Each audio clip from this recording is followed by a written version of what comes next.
Ok,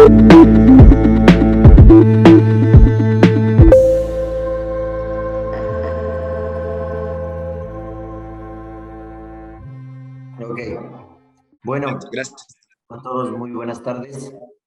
El día de hoy pues vamos a presentar lo que es los procedimientos quirúrgicos en el primer nivel de atención. Es importante pues que ustedes conozcan dentro del primer nivel de atención se realizan las principales cirugías como son la cirugía de apéndice, de vesícula y de hernias, que de hecho forman parte de las primeras causas de morbilidad en el país. En el 2019 la primera causa de morbilidad fue apendicitis aguda, con alrededor de 50.000 egresos, posteriormente seguido de colelitiasis y luego de hernias. Dentro de ellas, pues vamos a revisar los principales objetivos que consideraremos en esta presentación. Son pues la descripción de estos procedimientos, vamos a analizar brevemente las patologías y a presentar las principales actualizaciones de estas patologías. En primer lugar, lo que vamos a ver es colelitiasis y colecistitis aguda. La colelitiasis es la presencia de cálculos en la vesícula. La colecistitis es la inflamación asociada principalmente a esta causa, que son los cálculos, en un 95% de los casos. En Estados Unidos, cada año se realizan alrededor de 750.000 colecistectomías laparoscópicas.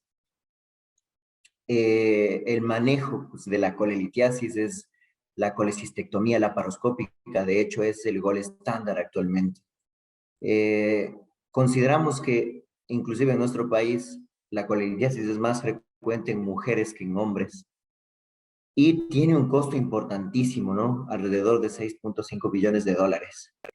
¿Cuáles son las indicaciones de colecistectomía? Cuando un paciente presenta cálculos en la vesícula y tiene síntomas asociados, por ejemplo, el cólico biliar, conocido como el dolor debajo de la costilla derecha, irradiado a la región dorsal o al hombro derecho después de una comida grasa. Ese es el cólico biliar clásico. Si tiene el paciente esta presentación, pues el manejo es quirúrgico, no una colecistectomía laparoscópica. Hay casos en los cuales se requiere colecistectomía también, y es en el caso de riesgo de cáncer de vesícula en los pacientes que tienen vesícula en porcelana, cálculos mayores a 2.5 centímetros, antecedentes de cáncer de vesícula en la familia, entre otros. También para hacer una colestectomía, pues hay otras indicaciones como pólipos o vesícula en porcelana. Y enfocándonos directo en la patología vesicular, como es la colecistitis aguda, consideramos pues que dentro de la presentación de colecistitis aguda, los casos severos de colecistitis se pueden presentar hasta en un 6% de los casos. ¿Qué quiere decir? Que el 6% de las colecistitis van a necesitar inclusive cuidados intensivos.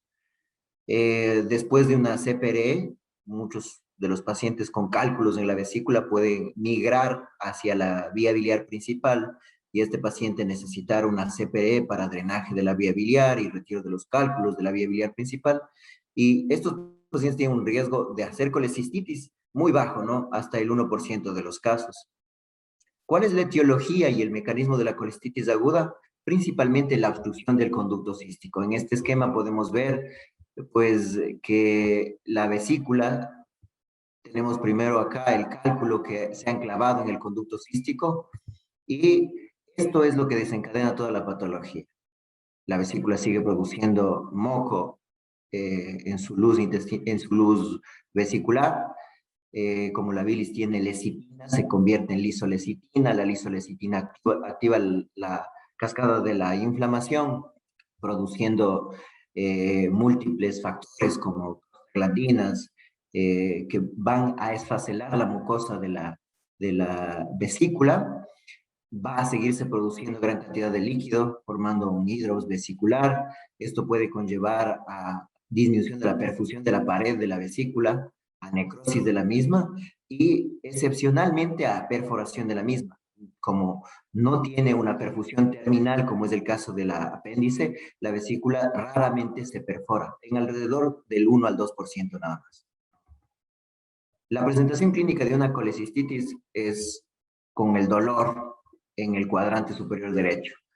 Si es que el dolor dura más de 6 horas, no remite a analgésicos, se irradia la espalda, la escápula, el típico cólico biliar que había mencionado. Al examen físico que puede presentar el signo de Murphy positivo, que se ha estimado una sensibilidad para diagnóstico de colecistitis de Murphy del 79 al 96% y una especificidad del 50 al 60%. También se puede asociar a náuseas, vómitos, fiebre, anorexia. ¿Qué exámenes podemos solicitar?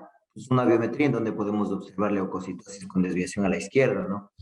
Y complementamos con una ecografía. En la ecografía hay signos que nos van a guiar hacia una colecistitis, como el engrosamiento de la pared, más de 4 milímetros, el signo de doble lumen o doble pared, la distensión vesicular, que mida más de 10 centímetros en el diámetro longitudinal, y el Murphy ecográfico. Con estos tres, de hecho, ya consideramos lo que tenemos en el manejo actual, en el diagnóstico, como es los criterios de Tokio, que fueron modificados en el 2018 y cada 5 años se actualizan. Creo que en el 2022 nuevamente se actualizarán, pero no ha habido cambios realmente importantes en estos últimos años para el diagnóstico de la vesícula, de la colestitis aguda, en donde pues se consideran los criterios clínicos, los criterios de laboratorio y los criterios de imagen, A, B y C. Los criterios clínicos, lo que mencioné, ¿no? El dolor en el hipocondrio derecho, tipo cólico, irradiado a la región dorsal. Los criterios paraclínicos o exámenes, leucocitosis, neutrofilia, PCR más de 3. Y en el examen de imagen, que es la ecografía, la más utilizada y la que es más ampliamente disponible en nuestro medio para el diagnóstico, si es que tenemos una pared vesicular más de 4 milímetros y los signos indicados con un signo de doble pared o que mida más de 10 centímetros en el diámetro longitudinal. Si tiene A, B y C, el diagnóstico está realizado con alrededor del 95% de sensibilidad para el diagnóstico de colecistitis. Entonces, eso es importantísimo que ustedes consideren a la hora de el diagnóstico de la colecistitis, ¿no? Ahora existen presentaciones patológicas de la colecistitis distintas, como es la colecistitis edematosa, la necrotizante, la supurativa, y eso va a depender de la evolución del cuadro. Por ejemplo, si es que el cuadro se presenta entre 2 y 4 días, podemos encontrar una colecistitis edematosa. Si es que el cuadro dura más de 5 días, pues una colecistitis necrotizante, que es más frecuente en los pacientes diabéticos, en los pacientes adultos mayores o con trastornos de la vascularidad. Una colecistitis supurativa ya aproximadamente los 7 a 10 días después del inicio de los síntomas.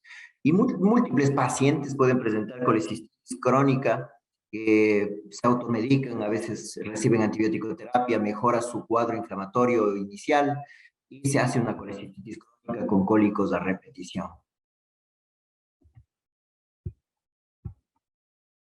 Por aquí podemos ver en estas imágenes de tomografía y de ecografía, al lado izquierdo de tomografía, al lado derecho de ecografía, en donde se puede observar un importante engrosamiento de la pared y acá en el lado derecho el signo de doble riel que se observa en la ecografía, ¿no?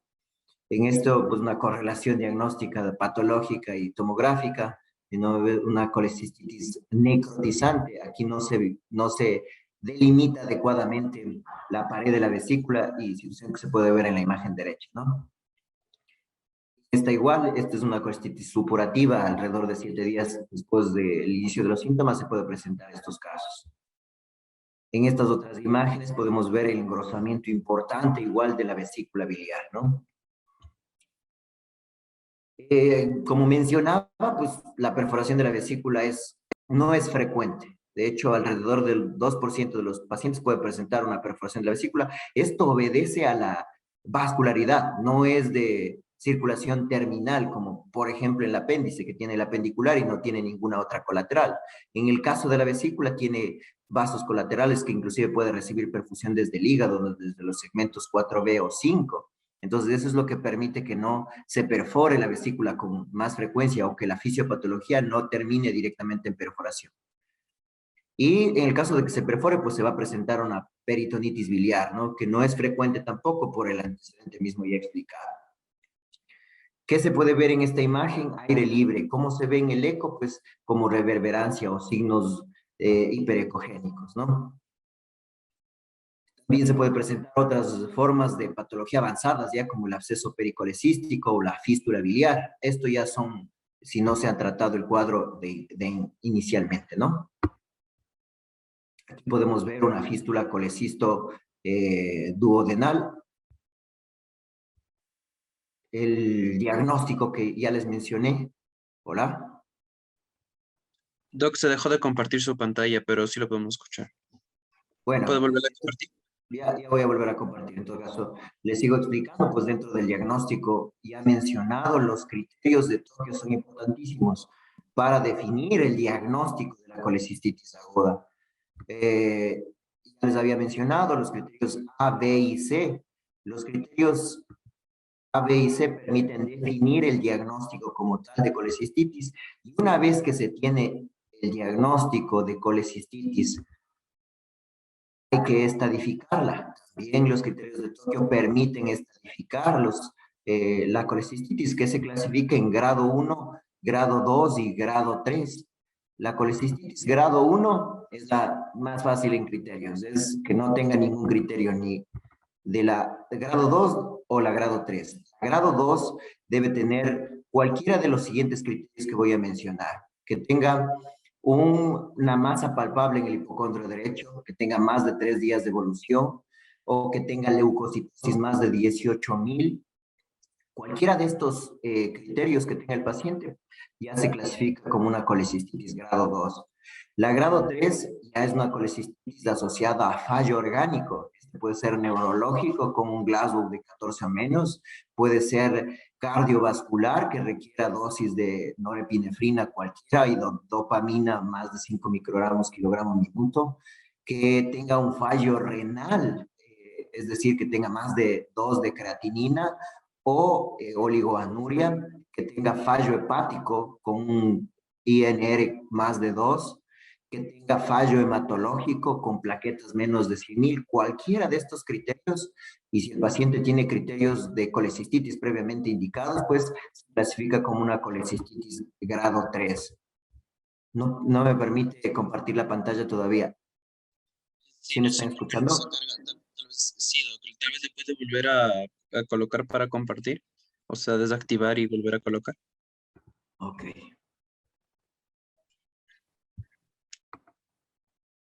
Bueno, en todo caso, mientras se abre, Perfecto, creo que ya.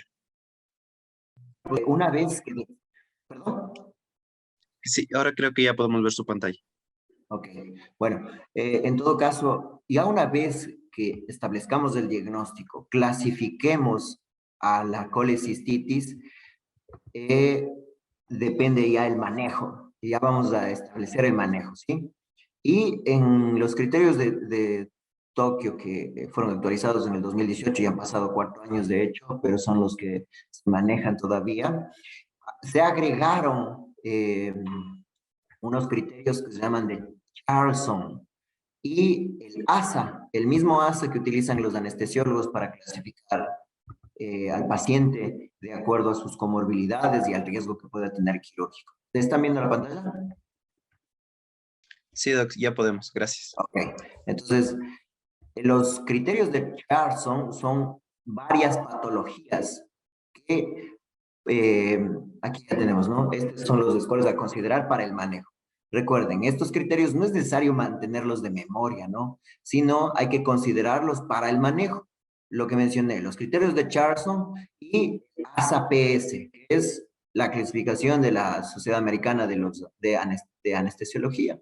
Considerar los valores 4 y los valores 3. 4 para Charlson y ASA 3 para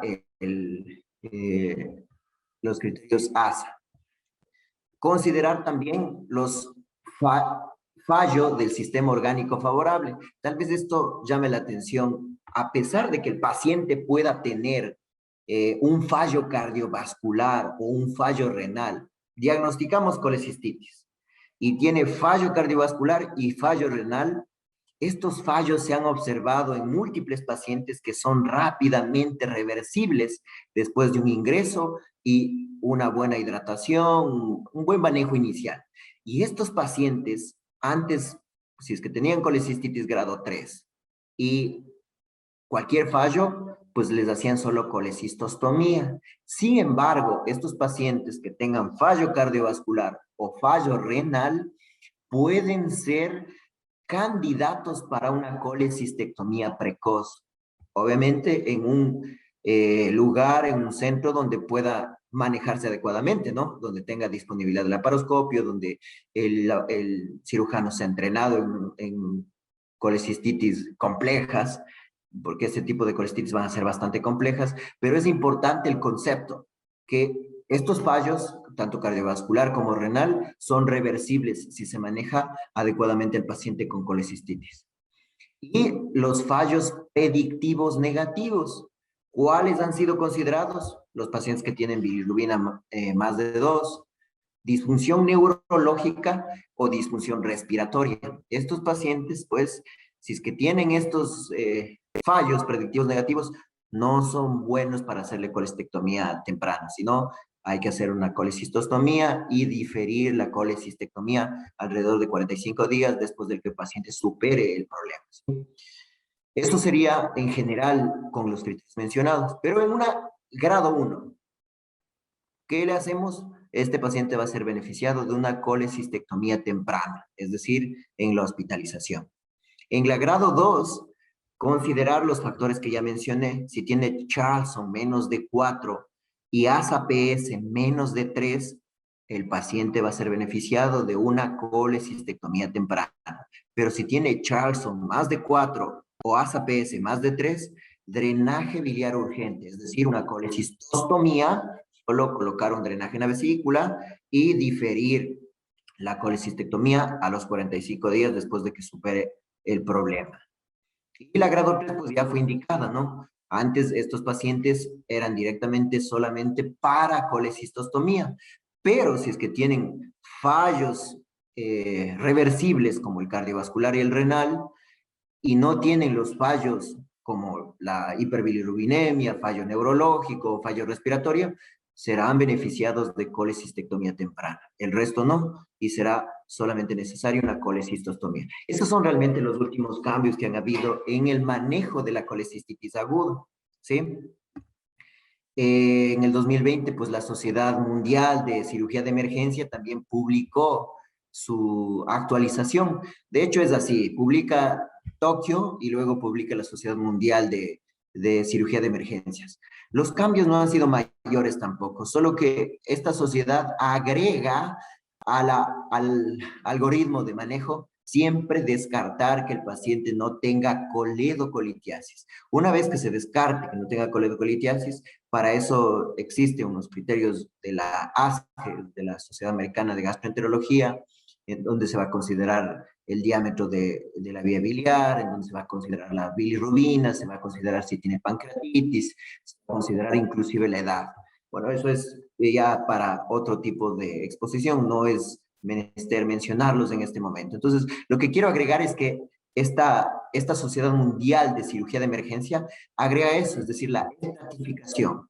Es que no tiene, pues, el paciente puede ser beneficiado directamente de la colecistectomía temprana, ¿no? Y otro cambio importante que agregan ellos es que en las guías de Tokio el manejo temprano es hasta las 72 horas, pero en esta guía de la Sociedad Mundial de Cirugía se puede considerar una colecistectomía temprana inclusive hasta los 10 días después del inicio de los síntomas. Eso sí hay que considerarlo. Y de hecho, pues, por experiencia también se puede indicar que sí se puede lograr una colestectomía sin otra complicación. Más allá de los 10 días de una colecistitis, la inflamación es severa y el riesgo es mayor si le operamos que si le dejamos para posteriores días. Eso es importante citar. Esos son los cambios en general. Ahora, eh, existen también pasos para una colecistitis segura, ¿no? Para una colestectomía laparoscópica segura. Es importante citarlos.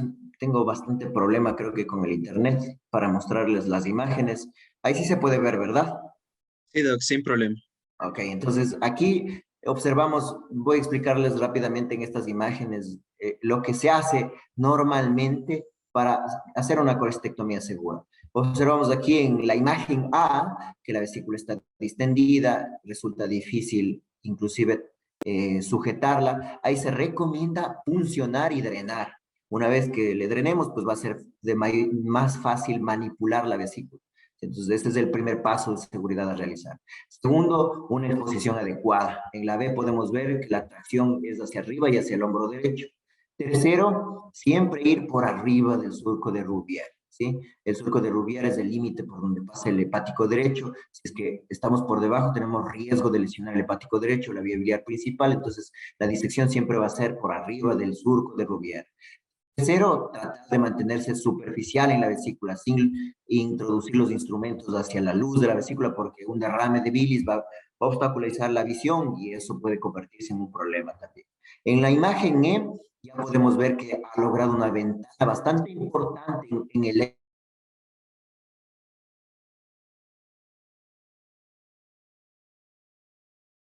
lecho cístico o en la placa cística que se llama de las estructuras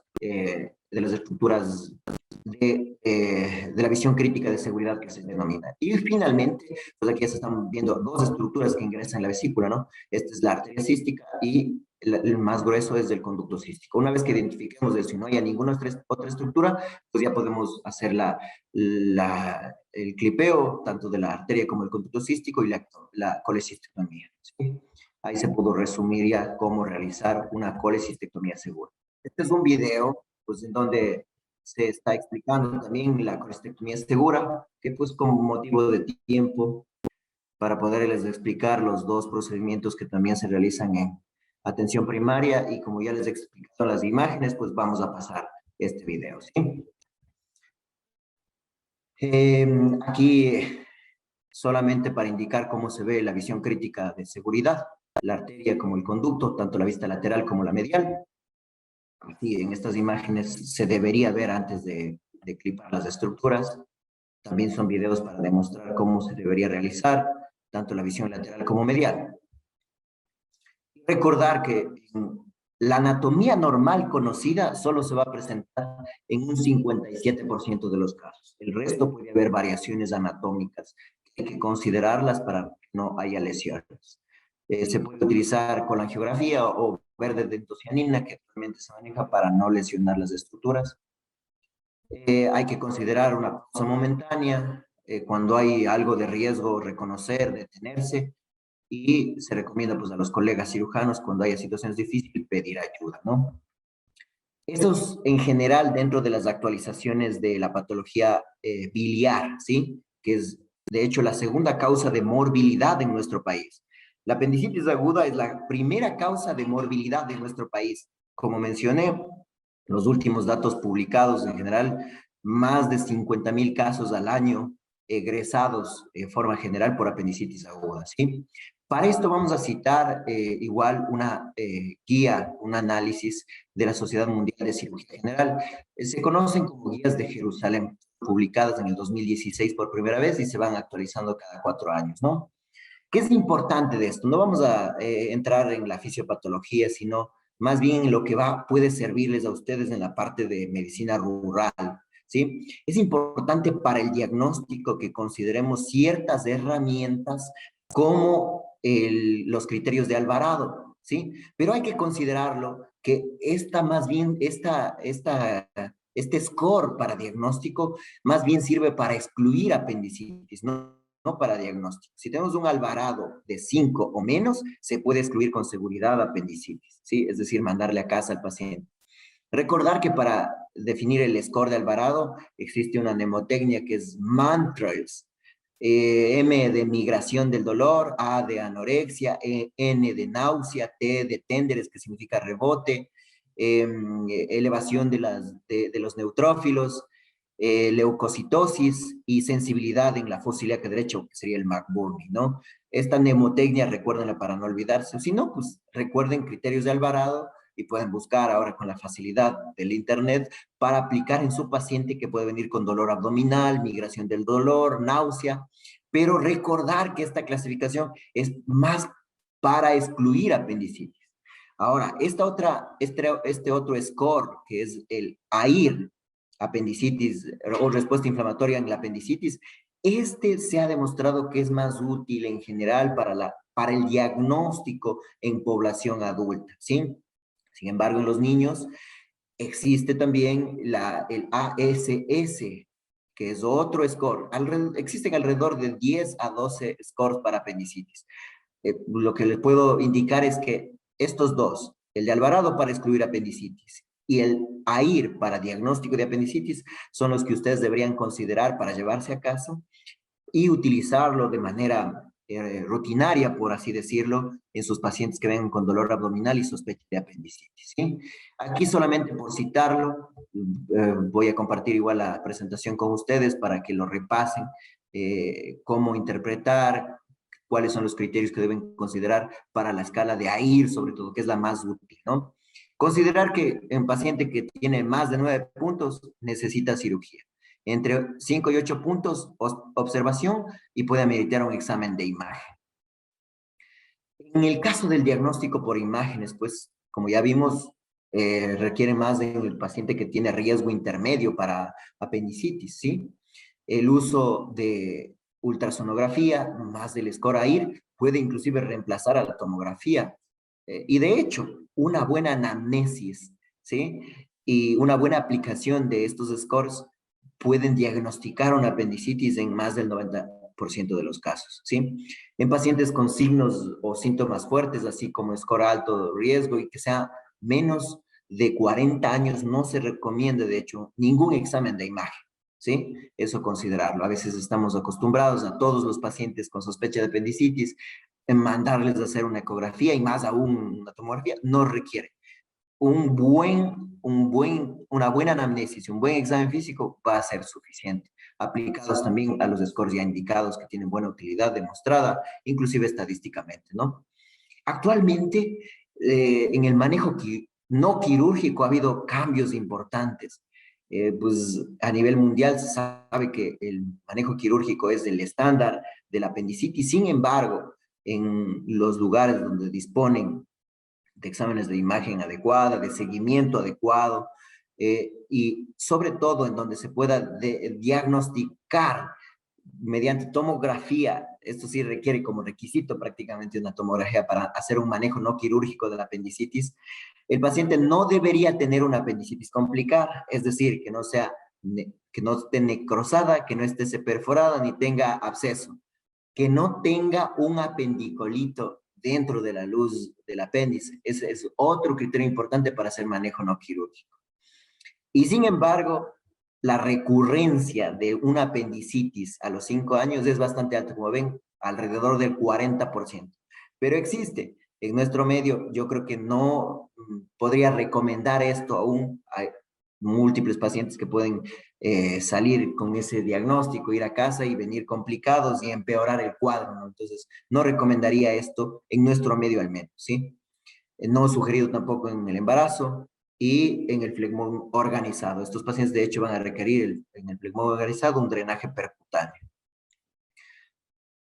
Con respecto al actual, igual, se debería manejar por los beneficios que tiene. Sin embargo, no se dispone en todos los hospitales, ¿no? Sobre todo capaz y en primer nivel, por, no sé, por múltiples deficiencias, gestiones, tal vez entrenamiento, etcétera, etcétera. No se dispone de equipo de laparoscopio, pero cada vez debería ampliarse más el uso del laparoscopio por los beneficios que tiene. Antes el tiempo quirúrgico tal vez era mayor, pero ahora con entrenamiento, con seguimiento, con todas las herramientas que existen, la cirugía laparoscópica inclusive puede resultar hasta más rápida que la cirugía abierta. Los costos antes igual se consideraba que era una cirugía muy costosa, pero ahora es más asequible, ¿sí? La recuperación va a ser mucho más rápida, el retorno a las actividades laborales después de una apendicectomía laparoscópica es mucho más rápida, la estancia hospitalaria es menor, las complicaciones inclusive son menores. Es muy superior en la apendicitis inclusive complicada porque permite observar con detalle toda la cavidad abdominal, drenar o lavar. No vamos a hablar de esos detalles, pero permite observar más adecuadamente toda la cavidad abdominal y por lo tanto el paciente va a ser beneficiado. Con respecto pues al uso de herramientas monopolar, bipolar, bisturí armónico, no existen diferencias significativas. Sin embargo, el uso de monopolar o bipolar, costo efectivo es mejor. Para ligar el apéndice existen igual múltiples herramientas, desde la ligadura intracorpórea con Bicril, con ligadura extracorpórea, estos Hemolux que existen con estas herramientas para aplicar. Sin embargo, pues como vemos, se pueden utilizar endograpadoras, se pueden utilizar ligadura simple o invaginación. Se puede hacer varias cosas por vía laparoscópica, pero ¿qué ha demostrado que es más costo efectivo, menos tiempo operatorio? Una ligadura simple versus invaginación, la ligadura simple. Entonces se puede hacer una ligadura simple como en cirugía abierta. Podemos observar en este video, es apendicitis no complicada. Debería clasificarse, de hecho, solo así. La mayoría conoce que se clasifica en inflamatoria, en flegmonosa, en necrótica y en perforada, pero debería clasificarse más simplemente, diría yo, en apendicitis complicada y no complicada. La no complicada es la fase 1 o fase 2, en donde está la catarra y la flegmonosa. Y en este caso, pues observamos la apendicitis, una apendicitis catarral, ¿verdad? Y está utilizando herramientas, solo tijera, utiliza monopolar y logra la apendicectomía sin ningún inconveniente, ¿no? Ahí vemos que ya está en la base. En el siguiente video vamos a observar una apendicitis más complicada ya. De hecho, si pueden observar, no hay el apéndice, ¿no? No se ve claramente, sino es de una presentación retrocecal, para lo cual debe liberar esta fascia que se conoce como fascia de Toll. Y una vez que libere, dice que recién va a poder observar la apéndice en el fondo y que está necrosada prácticamente, ¿no? Y en este caso está utilizando una herramienta que es el bipolar, ¿sí? Eso va a permitir también hacer una hemostasia más adecuada. Lo mismo, continúa hasta la base, liga la base y se completa la apendicectomía. En este otro video podemos observar en cambio una apendicitis más complicada todavía. Se ha formado un plastrón apendicular, lo que se conoce. Vemos todo el intestino pegado en la pared, ¿sí? ¿Y qué es lo que procede a hacer el cirujano? Pues a disecar con maniobras delicadas, a separar los intestinos de la pared abdominal para lograr así identificar las estructuras. Observamos que hay un proceso inflamatorio muy importante. Luego ya se puede ver el apéndice acá, muy engrosada, ¿sí? Previamente había drenado un absceso y continúa con la disección y va a lograr llegar a la base, liga a la base con un endoloop. Este es una ligadura con un aparato que se llama endoloop, que es un nudo extracorpóreo y que se ingresa a la cavidad y se logra ligar. Coloca dos endoloops y termina ya la apendicectomía, ¿no? Ese es los cambios pues, que hemos mencionado, esos son los más importantes. Y lo que menciono aquí es que sería interesante que haya más accesibilidad a cirugía laparoscópica en el primer nivel de atención. Esto permitiría inclusive que los pacientes retornen muy pronto a sus labores, sean más productivos, menos dolor, menos complicaciones y los beneficios que yo he indicado. Finalmente, el último tema es la hernia inguinal, que es la tercera causa de morbilidad en nuestro país. La hernia inguinal, pues igual en el mundo se repara más de 20 millones de hernias inguinales. En Estados Unidos alrededor de 700,000, recordemos que eran casi 1 millón de colecistectomías, ¿no? Las indicaciones de hernioplastia o de reparación, pues está la hernia complicada, que es la hernia encarcerada o estrangulada. Existen diferencias en estas. La hernia encarcerada es cuando no se reduce, pero no está con compromiso vascular, y la hernia estrangulada, perdón, es cuando ya hay compromiso vascular. La hernia no complicada sintomática puede tener riesgo de estrangulación del 2 al 4.5% de forma anual, ¿sí? Esto es importante que ustedes tengan. No es muy alto, pero tiene riesgo de estrangular. Y este riesgo es lo que puede ser la indicación de que una hernia no complicada tengamos que repararla, ¿sí? Cuando está asociada a una hernia femoral, el riesgo de estrangulación es hasta del 40%. Eso es importantísimo. Una hernia femoral se estrangula con más frecuencia porque el anillo inguinal, el anillo herniario, perdón, es más pequeño y por lo tanto cuando una asa ingresa en ese anillo, muy difícilmente se reduce y más bien se estrangula. ¿Cuáles son las contraindicaciones de reparar una hernia? El embarazo, el posparto inmediato. Algunos médicos pues, pueden querer reparar durante una cesárea, eso es contraindicado. Las complicaciones de la hernia durante el embarazo son menos del 5%. ¿Sí? Aquí presentamos un algoritmo del manejo, sobre todo para decidir si hacer laparoscópica o hacerla abierta.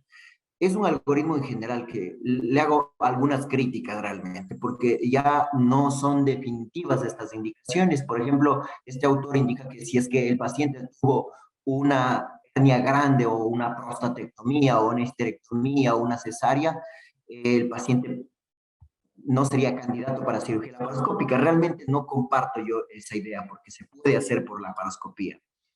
Pregunta también si es que el paciente tiene ascitis. Si tiene ascitis, él no recomienda realizarla por vía laparoscópica, sino por vía abierta. También no considero que sea un criterio así muy tajante. Ha cambiado mucho después de varios análisis, ha cambiado mucho el manejo, sobre todo va a depender de la decisión del cirujano, de la habilidad del mismo para desarrollar la reparación de la hernia por vía abierta o por vía laparoscópica. Creo que la única consideración para no hacer laparoscopía en reparación de una hernia debe ser si es que el paciente no tolera la anestesia general. Esa sería la única que contraindique una reparación de la hernia por vía laparoscópica. ¿Sí? Aquí en estos gráficos en general se ve la anatomía, pues que ustedes deben hacer un repaso en su casa, en su estudio personalizado, ¿no? Lo que quiero indicarles más es la anatomía por vía laparoscópica. En esta vista, ya es una vista posterior de la pared abdominal. ¿Sí? Aquí en la línea media es toraco, acá abajo estaría la vejiga, aquí se considera el ligamento medio, este es el ligamento medial, y acá el ligamento lateral. Por el ligamento medial pasaría lo que en la vida fetal estaban las arterias umbilicales, y por el ligamento lateral, que vamos a ver más adelante, en este son los vasos epigástricos inferiores. En este también podemos ver ya más claramente, ¿sí? Los vasos, el conducto deferente, los vasos espermáticos, y este triángulo es el que se considera el triángulo de la muerte, por donde pasa la vena y la arteria femoral. Otra imagen de las mismas, ¿sí? Y aquí ya está realizada una disección, una vez que hemos bajado el peritoneo, estos son el ligamento de Cooper del izquierdo y el derecho.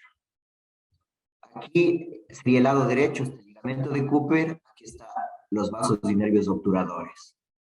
En la parte lateral, ya realizando una disección, observamos los nervios, ¿no? La rama genital, la rama femoral y la rama lateral del genito femoral. ¿Cómo realizo normalmente una cirugía de hernia? Es la tipo TAP, que es una transabdominal preperitoneal, es decir, que ingresamos a la cavidad, un trocar en el ombligo de 11 milímetros o de 10 y dos laterales de 5 milímetros. De hecho, se puede utilizar inclusive con mini laparoscopía de 3 milímetros. Se realiza la disección, se reduce la hernia, se coloca la malla y se cierra el flap. Lo veremos de mejor manera en este video. En este video ya prácticamente es la parte última de la presentación en donde les voy a explicar sobre la cirugía laparoscópica de la hernia. ¿Sí? Es un paciente de 47 años que tiene una hernia inguinal derecha indirecta. ¿Sí? Aquí se está explicado, de hecho, en este video, la anatomía peritoneal. Observamos los vasos deferentes, la vena arteriliaca, el triángulo de Dunn, que les dije que es el triángulo de la muerte, y el resto de estructuras. Aquí está la hernia, como vemos, ¿no? Es justo en el sitio por donde ingresan las estructuras del cordón espermático. Cuando ingresa por acá la hernia, es una hernia inguinal indirecta. Cuando tenemos el defecto aquí en la parte medial, es una hernia inguinal directa. Entonces, este paciente tiene aquí y por lo tanto es una hernia inguinal indirecta. Ahí observamos cómo se realiza la disección del peritoneo. Una vez que abrimos el peritoneo, observamos cómo el CO2 ingresa a nivel preperitoneal y esto facilita la disección. Vamos a ir avanzando con el video por motivos del tiempo y observamos cómo se realiza la disección. Esto es importantísimo porque todo esto que hacemos de forma mínimamente invasiva permite que el paciente tenga menos dolor, la recuperación sea más rápida. De hecho, esta cirugía se puede hacer de forma ambulatoria, el paciente el mismo día de la cirugía se va a casa, ¿sí? Observamos cómo se realiza con maniobras cortantes la disección del área peritoneal, se llama. Aquí está el ligamento de Cooper, el que le mencionaba previamente. Aquí están todos los elementos del cordón y el defecto herniario, que vamos a reducirlo en este momento, de hecho. ¿Sí? Vamos a adelantar un poco el video. Aquí está ya completando la reducción de la hernia. Ya una vez completado, vemos cómo queda ahí todo el flap peritoneal abajo, ¿sí? Y aquí se demuestra nuevamente la anatomía, ¿sí? El triángulo de Hesselbalch, que es por donde se produce la hernia directa, por acá la hernia indirecta, ¿no? Observamos que no hay lipomas preherniarios que a veces les dan molestias a los pacientes. Y una vez identificadas todas las estructuras, realizada una disección amplia, acá están los nervios, los tres que mencionaba, el genital, la rama genitofemoral y la rama lateral. Se coloca una malla. Actualmente hay unas mallas prediseñadas para esto. Esta malla es una malla 3D, de hecho se considera que es prediseñada justo para la área inguinal derecha. Cuando realizaba las primeras hernias tipo TAP, yo utilizaba tackers, ¿sí? Los tackers de titanio, de hecho, pero se ha observado que no es necesario utilizar ningún tipo de fijación. Actualmente no fijo con ningún método. Estas son dentro de las primeras que realizaba. De hecho, está fijado con un tacker en el ligamento de Cooper. Y observamos que está reducida la hernia, colocada la malla y se procede a cerrar el peritoneo, ¿sí? Y yo realizo desde medial a lateral. Entonces, como vemos, pues esta cirugía mínimamente invasiva va a hacer que el paciente se recupere mucho más rápido. Los beneficios frente a la cirugía abierta son muy, muy importantes. Por eso la necesidad o el llamado a todos los colegas o inclusive a ustedes que tal vez van a participar posteriormente para posgrados, si es que les gusta la cirugía, lo importante es entrenarse para hacer siempre o para cada vez mejorar la cirugía en la parte mínimamente invasiva. Por eso va a permitir desarrollar destrezas en cada uno de ustedes y sobre todo va a hacer que el paciente sea el más beneficiado, ¿no? Una vez que termina ya el cierre del peritoneo, como vemos, queda, no hay sangrado, no hay lesiones, no hay ninguna alteración a ese nivel, queda completamente sellado y con la malla, ¿sí? Eso es todo, amigos. ¿Alguna pregunta que tengan de la presentación que hemos realizado? Muchas gracias, doctor Ramos. Bastante completa su presentación sobre el manejo adecuado de las diferentes patologías quirúrgicas y, bueno, sobre todo sobre la actualización de los diferentes criterios que tenemos que estar pendientes, sobre todo, ya que esto permite un mejor diagnóstico todo el tiempo y que estemos pendientes de cada uno de los aspectos. Doc, una pregunta tal vez que podríamos realizarle es, tal vez, ¿cuál considera usted que es una de las patologías que en primer nivel de atención es infradiagnosticada o tal vez es más diagnosticada y una vez realizada la cirugía o tal vez realizado exámenes complementarios, puede ser completamente otra cosa? Entonces, ¿nos podría comentar tal vez un poco de qué patologías suelen ser más difíciles o que por síntomas similares suelen ser bastante características o complementarias en el diagnóstico, por decir? Claro que sí. La que puede resultar la más fácil de diagnosticar es una apendicitis aguda, al igual que puede ser la más difícil de diagnosticar. ¿Por qué situación ocurre eso? Por la presentación del apéndice. La que se presenta con mayor frecuencia es la retrocecal, en un 65% de los casos, pero hay presentaciones retroiliales, subsecales, hay retroperitoneales. Entonces, de eso va a depender la sintomatología, de hecho. Entonces, cuando hay una presentación diferente a la común, a la que conocemos, pueden haber errores diagnósticos que el médico puede pasar por alto. Lo que sí debe considerar siempre es, si es que tiene dudas, no envíe al paciente a casa. Obsérvelo. Y si es que duda mucho y está en un centro de salud, no en un hospital, refiéralo, ¿sí? Si tiene la duda diagnóstica y el paciente presenta clínica de una apendicitis, refiéralo. Más vale enviar a un paciente que le descarten en el hospital que haya sido una apendicitis, que te regrese en unos 2 o 3 días con una apendicitis complicada y te regrese con una situación grave o catastrófica. Entonces, esa es la recomendación que les daría en general y esa es, de hecho, por eso les presenté que la primera causa de morbilidad es el apéndice. No se especifica si grado 1 o perforada, pero se va a complicar si es que el paciente no es diagnosticado a tiempo y si es que le enviamos a casa después de haber tenido dudas diagnósticas. Lo mejor es ahí referirlo. Perfecto, doc. Muchas gracias. Y tal vez otra pregunta que se podría realizar es, dentro de las patologías quirúrgicas que usted, bueno, ha interpretado, tal vez, ¿cuáles signos o síntomas a veces, como le había comentado, se pasan por alto o a veces que, sobre todo, a veces son los primeros dentro de la progresión de síntomas, eh, que tal vez en unas patologías quirúrgicas se denotan o que realmente a veces no obligatoriamente se representa, por decir, una patología quirúrgica, pero que se confunde bastante? A ver, para definir un signo que es muy sensible para determinar si es quirúrgico o no, recuerden, hay que saber analizar cuando el paciente tiene resistencia muscular involuntaria.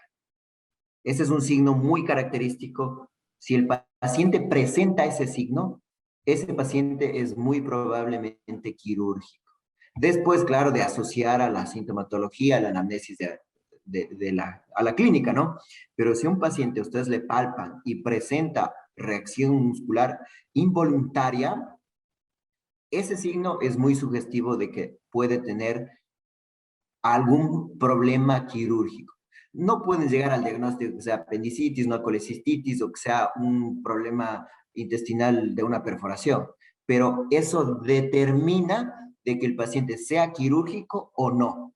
Entonces, con ese signo ustedes pueden decir, sí, es muy sospechoso de que el paciente tenga alguna patología quirúrgica, inclusive sin llegar a un diagnóstico específico, certero, pero de que necesite alguna exploración inicial, sea la paroscopía diagnóstica o sea algún examen de imagen más importante como una tomografía, pues ese signo es el que yo le recomendaría, pues que primero se aprenda a evaluarlo y segundo, considerarlo para cuando ustedes realicen la evaluación en sus pacientes con sospecha de algún problema quirúrgico como tal. Perfecto, doc. Muchas gracias. Felicitaciones nuevamente. Espero que esto a todos nos sirva de cierta forma para recordar la importancia de, bueno, y de hacer un adecuado diagnóstico y intentar no enmascarar a veces el cuadro y esperar hasta los siguientes días cuando uno a veces es emergente, uno cirugía, y que esto nos sirva también, como acaba de decir el doc, aprender a las diferentes técnicas y adecuadamente de diagnóstico, no olvidando los criterios de actualización. Muchas gracias, doc, nuevamente.